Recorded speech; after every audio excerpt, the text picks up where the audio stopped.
Aujourd'hui, on est en train d'inaugurer la 23e édition de Premier Plan, avec un premier long métrage d'ailleurs, français, qui je crois a été très bien accueilli, beaucoup de public. Et donc on démarre dès demain avec déjà des jeunes réalisateurs qui seront là pour présenter les premiers films. Ce que je trouve tout à fait exceptionnel, c'est qu'ils ne se préoccupent que de premiers films.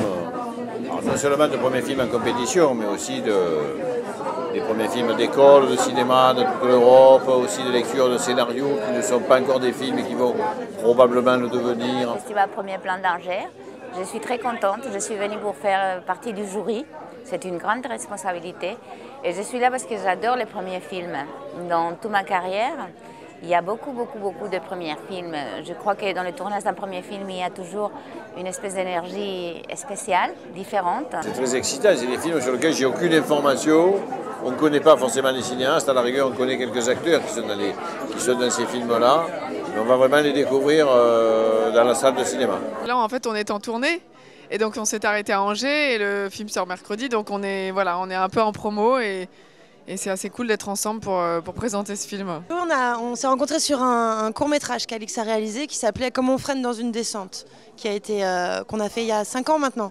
Et voilà, on s'est retrouvés pour ce premier long-métrage d'Alix qui s'appelle Angèle et Tony. Je crois que j'ai un 30% des films que j'ai faits, c'était des premiers films. Et j'ai fait beaucoup de premiers films des metteurs en scène qui après ils ont devenu très importants, comme par exemple Almodovar. Mon premier film, surtout, j'ai tourné à Marseille. Mon premier film était à Cannes et l'accueil était très favorable. Donc, là aussi, j'ai été aidé au départ donc, par un festival aussi. J'ai fait tous ces premiers films, ces 7 premiers films. Et surtout le premier, on l'a fait sans rien. Alors, j'ai beaucoup appris pour moi quand j'ai fait des premiers films dans mes premiers temps où on n'avait rien. Et c'était la meilleure école du monde.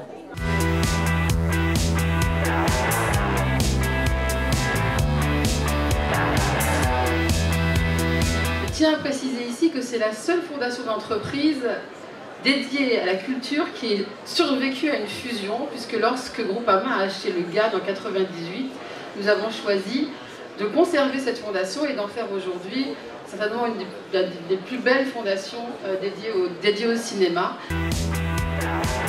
C'est un festival avec lequel nous avons une relation tout à fait particulière puisque nous l'aidons depuis sa création, donc ça fait 23 ans maintenant. On se connaît depuis nos débuts.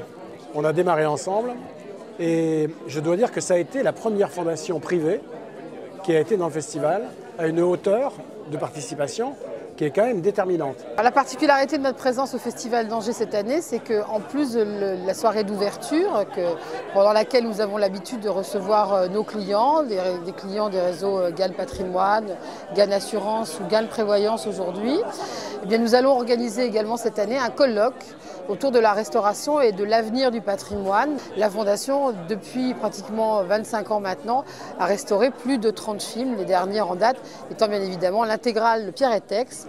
Et nous sommes extrêmement fiers puisque les films de Pierre et Tex font actuellement le tour du monde.